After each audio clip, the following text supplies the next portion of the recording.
مازال ما داروش الكاطو هذا سبيسيال ليكم، لازم ديروا الفال تاع العيد مقروط الكوشه بطريقه سهله وسريعه والبنه عالميه كما راكم تشوفوا يجي يذوب في اليد قبل الفم. لازم تجربوا الوصفه وتحتفظوا بها.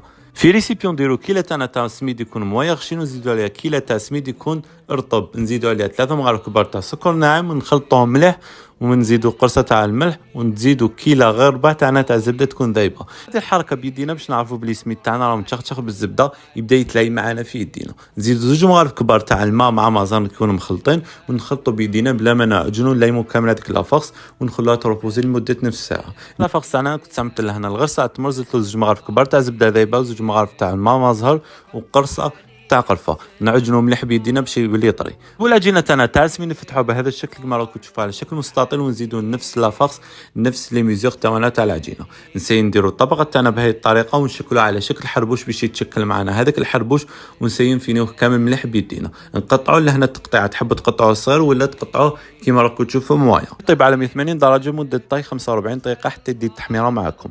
ولا هنا كما راكم تشوفوا سخون عسلتوه وتقدموا بهذه الطريقه. نتلاقوا في وصفه جديده وصحه عيدكم.